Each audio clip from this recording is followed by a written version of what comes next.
नमस्कार दोस्तों, स्वागत है आपका मेरे चैनल पे। दोस्तों, जैसा कि आप जानते हैं, इंडिया चाइना के बीच में चल रहे क्लैश के कारण अब इंडियन नेवी के P-8I surveillance plane eastern Ladakh sector के अंदर बहुत सी सॉर्टीज ले रहे हैं और चाइनीज गतिविधियों को देख रहे हैं। वहीं अब इंडिया ने नया फैसला लिया है, अब अपनी नेवी के MiG-29K फाइटर जेट को भी नॉर्दर्न सेक्टर के अंदर ऑपरेशन के लिए लगा दिया गया है और आज हम इसी के ऊपर बात करेंगे। चलिए दोस्तों, शुरू करते हैं।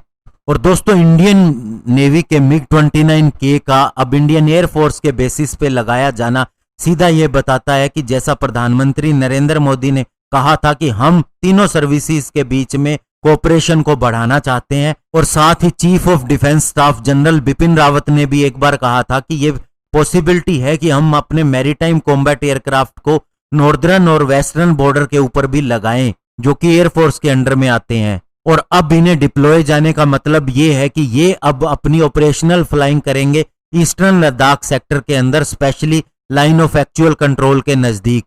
अभी इंडियन नेवी की फ्लीट के अंदर 40 MiG-29K फाइटर जेट है और इन्हें हमारे एयरक्राफ्ट कैरियर INS विक्रमादित्य के ऊपर लगाया गया है और ये रेगुलर फ्लाइंग कर रहे हैं नेवल फाइटर बेस INS हंसा से, जो कि गोवा के अंदर स्थित है।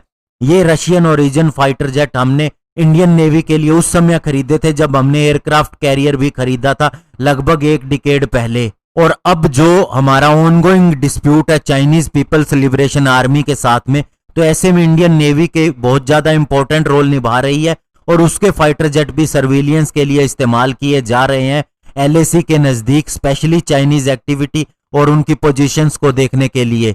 और डोकलाम इशू के दौरान भी इन फाइटर जेट का इस्तेमाल किया गया था, स्पेशली उस तरह की एक्सरसाइज करने के लिए जिसमें उनकी गतिविधियों का पता लग सके। और अभी दोस्तों, इंडियन नेवी मलक्का स्ट्रेट के नजदीक भी एक एक्सरसाइज को अंजाम दे रही है, स्पेशली उस जगह से जहां से Chinese navy Indian Ocean region के अंदर एंटर करती है।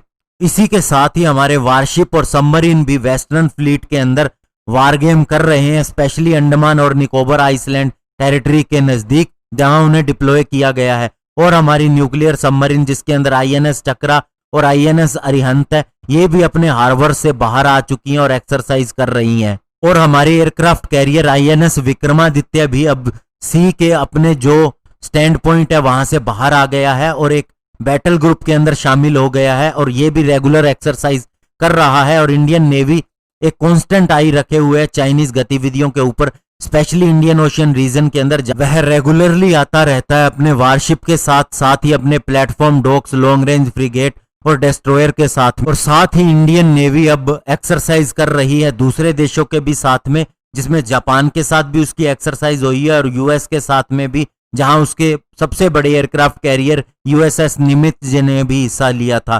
तो ऐसे में दोस्तों, अब इंडियन नेवी और इंडियन एयरफोर्स बिल्कुल साथ में काम कर रही है, जहां जिसकी जो जरूरत है वहीं उसको डिप्लॉय किया जा रहा है। धन्यवाद, जय हिंद।